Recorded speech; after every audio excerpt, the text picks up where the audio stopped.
అదే RTV app వార్తల్ని క్షణాల్లో చదివే అవకాశం ఉంటుంది. ఒక న్యూస్ పేపర్, ఒక టెలివిజన్ ఛానల్ మీ చేతుల్లో ఎప్పుడూ ఉంటాయి. అర్గుల్ గ్రామంలో ఆత్మహత్యకు పాల్పడ్డ కుంట రాజేష్ కుటుంబ సభ్యులు ఉన్నారు. వారికి ఆయనకు 2 కుమారులు, అదేవిధంగా ఒక బ్రదర్ కూడా ఉన్నారు. పూర్తి స్థాయిలో అప్పుల వాళ్ళు వేధించడం వల్ల, మరోవైపు ప్రభుత్వము ధరణిలో ఆయనకున్న భూమి ఎక్కకపోవడం వల్లనే ఆత్మహత్యకు పాల్పడ్డాడు. 18వ తారీఖు నాడు అల్టిమేటం ఇవ్వాలి అని చెప్పి అప్పులవారు చెప్పడంతో ఆత్మహత్యకు పాల్పడ్డ రాజేష్ కుటుంబ సభ్యులు అసలు ఏమంటున్నారు? అసలు చెప్పండి, నీ పేరేం పేరు?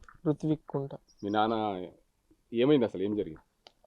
అప్పులో బాధిస్తురని లాస్ట్కి చనిపోయే ముంగట ఫోన్ చేసి విన్నావు.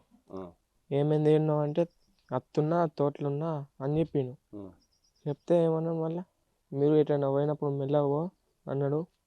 ఏమో అంటే నేను చచ్చిపోతున్నా, ఊరేసుకుంటున్నా, అది అప్పులో బాగా ఊరిపిత్తురు, బాగా ఫోన్ చేసిరు. నేను ఊరుకోతుండు సార్ అయిపోయినా, నాకు మళ్ళీ ఫోన్ చేసిరని నేను చనిపోయేందుకు వచ్చిన అని చెప్పిండు. అంటే ఇప్పుడు అప్పుల వాళ్ళు ఇచ్చిన వాళ్ళు ఎవరెవరు మీకు తెలుసా? తెలుసు. ఎవరాళ్ళు వేధించిన వాళ్ళు? వీళ్ళు ఇచ్చిన వాళ్ళు అంటే అరుగులు ఊరోళ్ళే. ఏం పేర్లు, ఏమన్నా పేర్లు తెలుసా? తెలియదు. పేరు తెలుసా? అంటే మీ నాన్న రోజు పనికి పోయేటప్పుడు కానీ మంచిగా అందరికీ మంచిగా మాట్లాడుతూ ఉండేవాడంట. ఆ రోజు అసలు అప్పుల వాళ్ళు బెదిరించడం వల్ల ఇట్లా ఆత్మహత్యకు పాల్పడ భయపడాడా, లేకపోతే ఏం జరిగింది అసలు? పొద్దున లేపిండు, తోటలోకి పోయి వంకాయలు గిన్నె తెంపి పోయినాం. వీళ్ళు బగ్గ అడుగుతుర్రా అనుకుంటే చెప్పిండు. నాన్న నువ్వేం భయం పడకే అని చెప్పిన. నేను ఉంటే అమ్మేసి కడదామన్నా ఆయన ఇంటలేరు వాళ్ళు అని చెప్పిండు. మళ్ళా నేను ఆర్మూరు పోయి ఆయిల్ తెచ్చి ఇంటికి వచ్చినాకలా అన్నం తిన్నాడు. ఊరుకోతానే వెళ్ళి మళ్ళీ తోటలో ఊరుకోతానే వెళ్ళిండు. మళ్ళీ ఫోన్ చేసిండు. నేను ఏంటంటే ఆర్మూరు ఉన్నా అని చెప్పిండు. ఇంటికి వస్తున్నా అన్నాడు. ఇంటికి వస్తున్నా అనగానే రాయి మరి పోకు ఊరికి అనగానే సరేరా మరి అని చెప్పిండు. మళ్ళీ ఫోన్ చేసి నానిచ్చుకున్నానని ఏంటంటే తిని తోటలోకి పోతున్నాం, మందు పోయి అంటే ఎందుకు ఇప్పుడు టైం అయిపోయింది, మందు మోసుకున్నా పోదుకని పొద్దుల పోదాం నలుగురం అని చెప్పిండు. ఈడ చర్చి దగ్గర ఇంకో మంగళూరులో పొలం చేస్తుండు. ఆడ పొలం వేస్తుండు. కొద్దిగా అది ఖరాబ్ అయింది. ఆడ ఇది చేయిపోరు, అది నారు విక్కొని పోయాను. పోయినాం, పోయాడ పెట్టా ఫోన్ చేసిండు.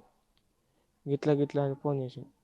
మీకు ఎట్లా తెలిసింది? ఎవరు చెప్పారు ఇట్లా మీ నాన్న ఆత్మహత్యకు పాల్పడ్డాడు?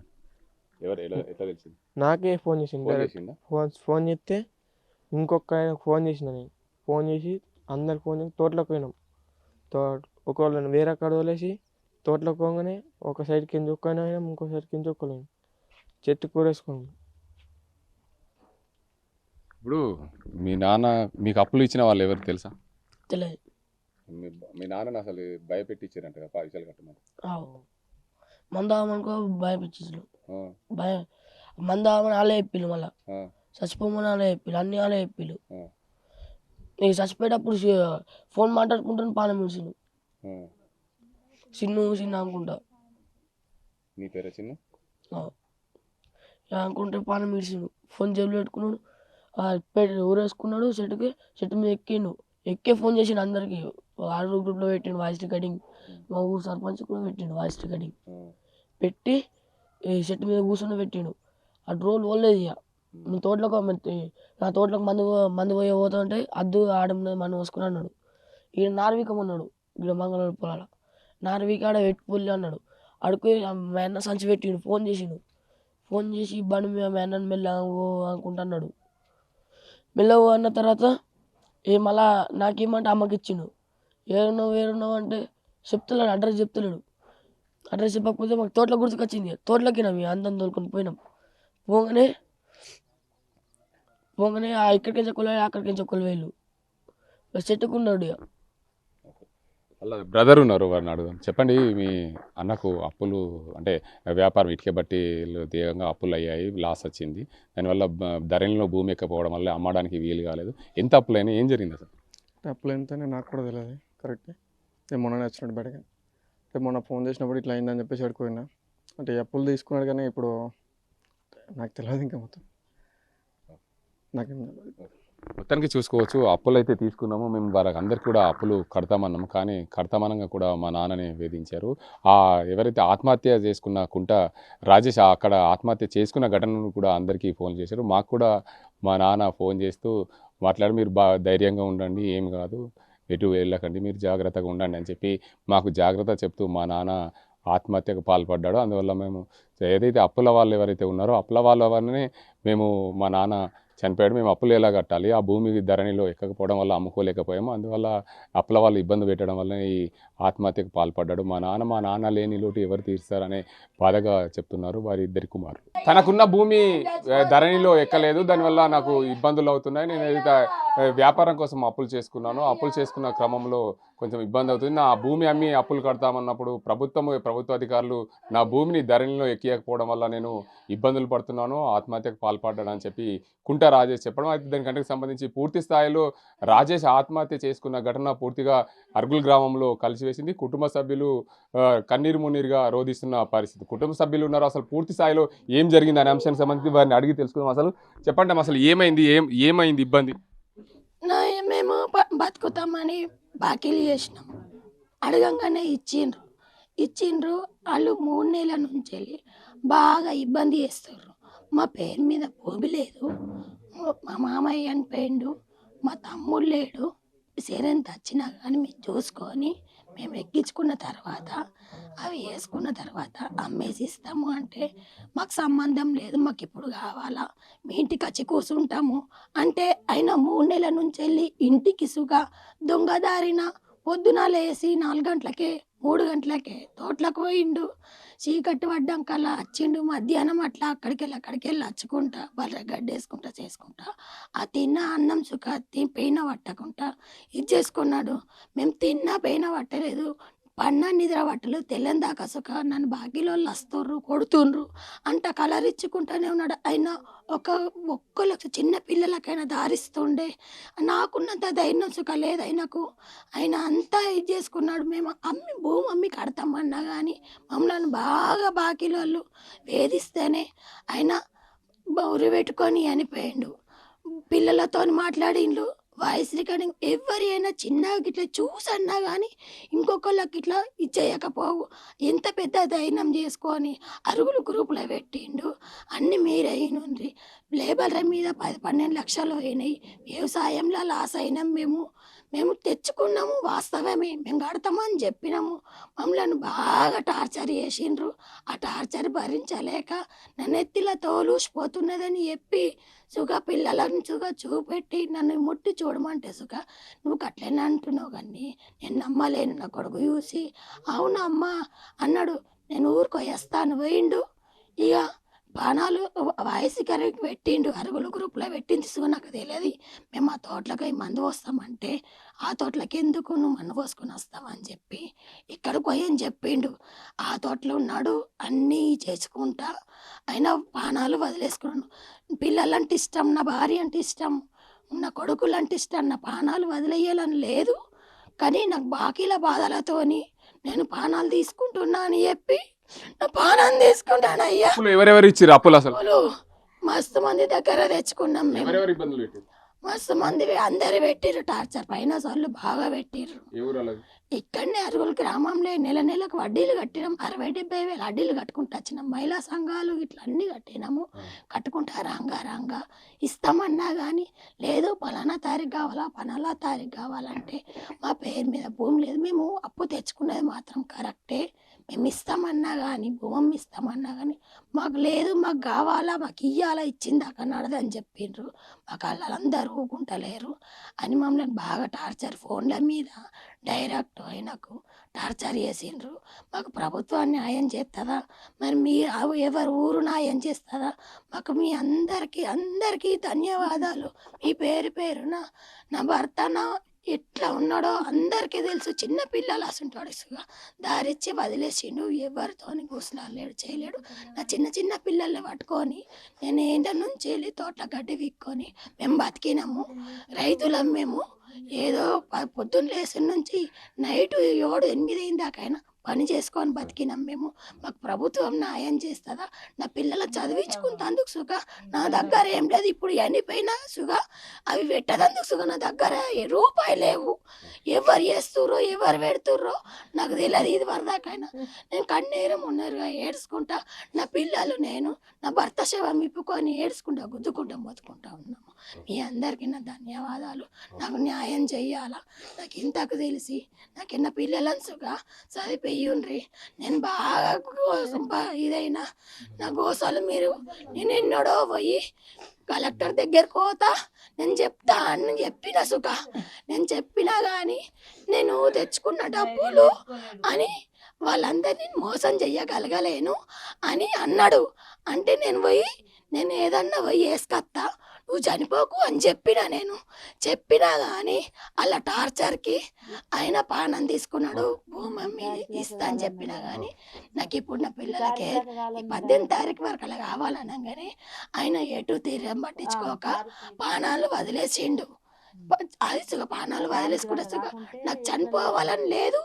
నా భార్య నా పిల్లలు చిన్నోడా నువ్వంటే నాకు ఇష్టం రా అని చెప్పుకుంటా నా పానాలు తీసుకున్నాడు. కావాలంటే వాయిస్ రికార్డింగ్ తీసుకొని ఆ స్టేషన్లో పోలీసులు ఫోన్లు తీసుకొని పోయిండ్రు. అయ్యా మేము ఎట్లా బతకాలా అయ్యా? నా పిల్లలు నాకు నోట్ల అంకలేనాలి అయ్యా, నా చిన్న పిల్లలు అయ్యా, నాకు డ్రైవర్లకు జీతాలు ఇచ్చుకుంటేందుకు పైసలు లేక అయ్యా, డాక్టర్లు నడిపించుకుంటా లేపాలతోని అయ్యా, ఫైనాన్స్ కడ్డీలు కట్టుకుంటా రాంగసుక అయ్యా. మేము ఇంత బాధపడుకుంటా మేము వేసుకుంటా చేరంగసుక మమ్మల్ని బాగా చిత్రహింస చేస్తేనే ఆయన చనిపోయిండు. ఆయన ఇంకొకళ్ళని బాధ పెట్టకుండా ఉండే మనిషి. మీరు ఎవరినన్నా అడుగుండ్రి, మాకు మాత్రం నా పిల్లలు చదువుకుంటందుకు మాకు ప్రభుత్వం న్యాయం చేస్తారా? ఎవరు న్యాయం చేస్తారా? మాకు ఏ ఆదాయం లేదు. మాకు ఎవరన్నా న్యాయం చెయ్యుండ్రి. మీకు అందరికీ 1000 కోట్ల నమస్కారాలు. భగవంతుడి సుగా నేను చెప్తున్నా, నాకు అన్యాయం చేసిపోయిండు నా భర్త. నాకు అందరికి సహకరిస్తేనే నేను బతుకుతా, లేకుంటే నేను సుఖ ఏ లారీ కిందట పడి అనిపోతా. నిన్ననైతే దృష్టి తెలుసుకున్నా, నన్ను అందరూ దొరకబట్టిండ్రు. నేనేం పడే పోయినా కానీ నీ పిల్లలకు ఎవరు తోరు ఉండరని చెప్పిండ్రు. అయ్యా మీ అందరికి చూసుకోవచ్చు. ఇదైతే ఆమె అప్పుల బాధతోనే రాజేష్ నా భర్త చనిపోయాడు. ఎవరైతే ఈ ఫైనాన్స్ ఇచ్చారో రోజు మేము ప్రతి నెల వడ్డీ కడుతున్నాం. వడ్డీ కట్టినప్పుడు కూడా మమ్మల్ని హరాస్మెంట్ చేశారు. మా రాజేష్ని అయితే ఎవరికి కూడా అన్యాయం చేసే వ్యక్తి కాడు. అప్పుల బాధతోనే చనిపోవడం జరిగింది. దీనికి అందరికి సంబంధించి ఎవరైతే అప్పులు ఇచ్చారో వారందరూ కూడా దీనికి బాధ్యత వహించాలి. మేము ప్రతి నెల వడ్డీ కడుతున్నాం. ఆ వడ్డీ కట్టినప్పటికి కూడా మమ్మల్ని ఇబ్బందులు పెడుతున్నారు. 18వ తారీఖు చివరి డేటు ఖచ్చితంగా ఇవ్వకుంటే బాగోదని చెప్పి అల్టిమేటం జారీ చేసిన నేపథ్యంలో నా భర్త ఆత్మహత్యకు పాల్పడ్డారు. మరోవైపు ప్రభుత్వం ఏదైతే ఉందో గత 10 ఏళ్ళుగా అధికారంలో ఉన్న బీఆర్ఎస్ పార్టీ ప్రభుత్వం ధరని తేవడం వల్ల మా భూమి అందులో ఎక్కకపోవడం వల్లని అమ్ముకోలేకపోయినాం, అప్పు కట్టలేకపోయినాం. ఖచ్చితంగా ఆ భూమి ధరణిలో ఉంటే మేము భూమి అమ్ముకునే వాళ్ళము, అప్పులు కట్టేవాళ్ళం. ఈ వైపు అప్పుల వాళ్ళు వేధింపులు, మరోవైపు ప్రభుత్వ అధికారులు ధరణిలో లేకపోవడం వల్ల దీని అందరికీ కూడా మాకు అన్యాయం జరిగింది. మా కుటుంబాన్ని ఆదుకోవాలి. ఎవరైనా సరే ఇటు ప్రభుత్వం ఆదుకుంటుందా? ఈ అప్పులు ఇచ్చిన వాళ్ళు మమ్మల్ని ఆదుకుంటారు. ఎందుకంటే అప్పులు ఇచ్చారు కానీ మేము కడతామన్నా కానీ మమ్మల్ని అన్యాయంగా విసికించారు, వేధించారు. అందువల్లనే మా రాజేష్ చనిపోయాడని చెప్పి కుటుంబ సభ్యులు రోదనగా వేధిస్తున్నారు. నిజామాబాద్ జిల్లా జక్రాన్పల్లి మండలం అర్గుల్ గ్రామంలో కుంట రాజేష్ అనే రైతు ఆత్మహత్యకు పాల్పడడం, అప్పుల వాళ్ళు వేధించడం, మరోవైపు ఆ ధరణిలో భూమి ఎక్కకపోవడంతో మనస్తాపానికి గురై ఆత్మహత్య చేసుకున్నారు. రైతులు కూడా ఆ కుటుంబాన్ని పరామర్శించారు. రైతులు అసలు ఎందుకు చనిపోయారనేది కూడా పూర్తిగా వాళ్ళు తెలుసుకున్నారు. అసలు ఏమైంది అనే దానికి అంశానికి సంబంధించి రైతులు ఉన్నారు. ప్రభాకర్ చెప్పండి, మీరు ముఖ్యంగా ఈ కుంట రాజేష్ అనే రైతు అర్గుల్ గ్రామానికి సంబంధించిన రైతు ఆత్మహత్యకు పాల్పడడం మీరు పరామర్శించారు. ఏం జరిగిందని మీకు తెలిసింది? పాత్రికేయ మిత్రులకు నమస్తే. మేము కుంట రాజేష్ 42 సంవత్సరాల వయసు, అరుగులు గ్రామానికి ఇవాళ రావడం జరిగింది. నిన్న ఆత్మహత్య చేసుకున్నాడని చెప్పి సమాచారం రాగానే అఖిల భారత ప్రగతిశీల రైతు సంఘం నిజామాబాద్ జిల్లా కమిటీ తరఫున వాస్తవ సేకరణ కోసం వచ్చి గ్రామంలో 4 వైపులా పరిశీలన చేసాం. పెద్ద రైతుల్ని, చిన్న రైతుల్ని, అట్లాగే వాళ్ళ స్నేహితుల్ని కూడా కలిసాం. కుటుంబ సభ్యులతో కూడా కలిసి విషయం తెలుసుకున్నాం. మేము సేకరించిన సమాచారం మేరకు మా దృష్టిలో 2 ప్రధానంగా తన చావుకు కారణమైందని చెప్పి భావిస్తున్నాం. ఒకటి, అధిక వడ్డీ 3 రూపాయలు ప్రతి నెల తీసుకున్న 30-40 లక్షల రూపాయలకు ప్రతి నెల వడ్డీ కట్టాల్సి వస్తుంది. వడ్డీ కట్టకపోతే వేధింపులు అనేది మొదలవుతున్నాయి అనేది ఒక అంశం. ఇంకో కొంత అప్పు 20-30 లక్షలు 2 రూపాయల వడ్డీ కాడికి ఉన్నాయి. వాళ్ళు పెద్దగా ఇబ్బంది పడతలేరు. ఫైనాన్స్ వడ్డీలు మాత్రమే ఇలా ఇక్కడ చాలా ఇబ్బంది పెడుతుందని చెప్పేసి వాస్తవంగా తెలుస్తుంది. ఇందులో ఈ అప్పులు ఎందుకు చేయాల్సి వచ్చింది అనేది ఊర్లో చర్చ జరుగుతూ ఉంది. తెలుసుకున్నాం, కుటుంబంలో తెలుసుకున్నాం. తాను 2015-16 సంవత్సరం నుంచి 17 సంవత్సరం వచ్చేసరికి 2 బోర్లు వేశాడు. ఒక బోరు 550 ఫీట్లు వేస్తే అది ఫెయిల్ అయింది. దాని వెంటనే వాగుపంట ఇంకొక బోర్ వేశాడు. అది 450 ఫీట్లు వేశాడు. అది ఫెయిల్ అయింది. దీంతో అప్పు పెరిగింది. దీని అప్పు నుంచి బయటపడడానికి దుబాయ్ పోయిండు, అట్లాగే ఖతర్ పోయిండు. 15 సంవత్సరాలు కూడా అక్కడ పిల్లని దూరం చేసుకొని పోయి చేసినా కానీ అక్కడ ఒక నయాపై సంపాదించలేకపోయాడు. మీదికెళ్ళి అప్పులైనాయి అని చెప్పేసి మనకు తెలుస్తూ ఉంది. ఇదే సమయంలో ఏదైతే తాను సొంతంగా కష్టపడి చేసి ఒక 14 ఇసాల భూమి అంటే 28 గుంటల భూమి వరకు కొనుగోలు చేసిన భూమిని మొత్తం అమౌంట్ ఇచ్చేశాడు మేకల పద్మ అనే ఆమెకు. ఇచ్చిన తర్వాత రిజిస్ట్రేషన్ కావడం లేదు. ఈ అప్పుల బాధకు ఈ భూమిని అమ్ముకుందామంటే ధరణిలో మీరు లేదు, ఆన్లైన్లో చూపించట్లేదు అని చెప్పేసి కొనేవాళ్ళు కూడా దిక్కు లేకుండా పోయింది. ఇటు అప్పుల బాధ, రెండో వైపు ధరణిలో ఏదైతే బీఆర్ఎస్ ప్రభుత్వం పెట్టిన ధరణి ఏదైతుందో ఈ ధరణిలో ఇప్పటికే మేము అనేక మంది చెప్పాము, లక్షల దరఖాస్తులు పెండింగ్లో ఉన్నాయి. ఈ ప్రభుత్వం కూడా, కాంగ్రెస్ ప్రభుత్వం రేవంత్ రెడ్డి గారు కూడా అధికారంలో రాగానే ధరణిని మొత్తం మార్చేస్తాం, యథావిధిగా రైతులకు ఉన్న పెండింగ్ సమస్యలను కూడా పరిష్కారం చేస్తాం అని చెప్పింది. కానీ 8 మాసాలు గడిచినా ఈ ధరణి ఎక్కడేసిన గొంగడి అక్కడే ఉందనేది ఇది కనబడతా ఉంది. అందుకని ఈ చావుకు ఒకటేమో మన బోర్లు వేసిన పాపానికి, ఇటుక వ్యాపారానికి అప్పులైనాయి కాబట్టి ఈ 2 కారణాలు బోర్ల వల్ల, వ్యవసాయం వల్ల ఇదైందని. ధరణి వల్ల అప్రధానమైన సమస్య. ధరణిలో ఈ కిరికిరి లేకపోతే రిజిస్ట్రేషన్ అయితే భూములు అమ్ముకొని బాకీలు కట్టేవాడు, హాయిగా ఉండేవాడు. తను స్వయంగా చనిపోయే ముందు ఏదైతే వాయిస్ రికార్డ్ చేశాడో అందులో కూడా ఈ అంశం చెప్పాడు. ఊర్లో వాళ్ళే కాదు, ఇది వాస్తవం ఇది. అందుకని మేము మా రైతు సంఘంగా మేము భావిస్తూ ఉంది, ప్రధానంగా రైతు కుటుంబాన్ని ఆదుకోవడానికి ప్రభుత్వం వైపు కూడా లోపం ఉంది కాబట్టి. ఎందుకంటే ఈ ధరణిలో ఉన్నదాన్ని తర్వాత ఎక్కడన్నారా సొంత భూమి ఏతుందో నాన్న చనిపోయిండు, అది రికార్డు మారలేదు, పొత్తులనే ఉంది. కాబట్టి ఈ విషయానికి వచ్చేసరికి రైతు బీమా వర్తింపజేయడానికి కూడా వీలు లేదు. 5 లక్షల రూపాయలు వచ్చేటి కనీసం. అట్లాగే అనేక 3-4 సంవత్సరాలుగా ప్రకృతి కూడా సహకరించకపోవడంతో, అతి వర్షాలతో, వడగళ్ల వానతో పంటలు నష్టపోయినాయని చెప్పేసి కూడా ఆ కుటుంబం చెప్తా ఉంది. అందుకని పెట్టిన పెట్టుబడి కూడా ఇబ్బందిగా ఉంది. అందుకని ప్రభుత్వ బాధ్యత ఉంది కాబట్టి మేము డిమాండ్ ఏం చేస్తున్నామంటే, 2 కొడుకులు చనిపోయిన రాజేష్కు, ఒక కొడుకు ఇంటర్ చేస్తూ ఉన్నాడు. ఆ ఇంటర్ ఫస్ట్ ఇయర్లో తను కూడా కష్టజీవి, కొడుకు కూడా. ఇంకో కొడుకు 9వ తరగతి చదువుతున్నాడు. ఈ 2 బాధ్యత ప్రభుత్వం తీసుకోవాలి, ఈ 2ని చదివించాలి. అట్లాగే రైతు బీమా లేకపోవడం వల్ల ప్రభుత్వం వైఫల్యం కాబట్టి ప్రభుత్వమే రైతు బీమా కింద 5 లక్షలు, ఇంకో 5 లక్షలు, 10 లక్షల రూపాయలు ఇచ్చి ఆ కుటుంబాన్ని ఆదుకోవాలి అని మేము చెప్తా ఉన్నాం. ఫైనాన్స్ వడ్డీలు ఎవరైతే ఇచ్చి వేధించారో వాళ్ళ మీద క్రిమినల్ కేసులు పెట్టాలని మేము డిమాండ్ చేస్తూ ఉన్నాం. ఆ అప్పులన్నీ కూడా రద్దు చేయాలని చెప్పేసి కూడా, న్యాయబద్ధంగా ఉన్న వాటిని ఇస్తా అని చెప్పేసి అంటుంది. భూమి అయినా అమ్మేసా ఇస్తా అంటుంది. న్యాయబద్ధంగా ఉంది ఆమె కూడా, కుటుంబం చాలా న్యాయంగా ఉంది. ఎప్పుడైతే వేధింపులకు 3 రూపాయల మిత్తుల కోసం చేసిండ్రో వాళ్ళ మీద క్రిమినల్ కేసులు పెట్టాలి, వాళ్ళ అప్పుల్ని రద్దు చేయాలి అని మా రైతు సంఘం డిమాండ్ చేస్తుంది.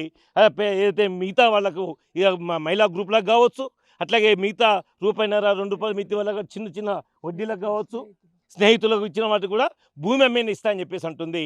కాబట్టి ముందు ధరణి సమస్య పరిష్కారం చేయాలి, ఆ పుత్రుల భూమి కూడా వీళ్ళ పేరు మీద చేయాలి, ఎక్కడన్నా వస్తుంది అన్నదమ్ములకు, అది దాని మీద ఇది చేస్తే బాగుంటుందని చేసి రైతు సంఘం మేము ఫ్యాక్ట్ ఫైండింగ్ కమిటీగా వచ్చి మేము నిర్ధారించుకున్న విషయాలు మేము ముందుస్తున్నాం.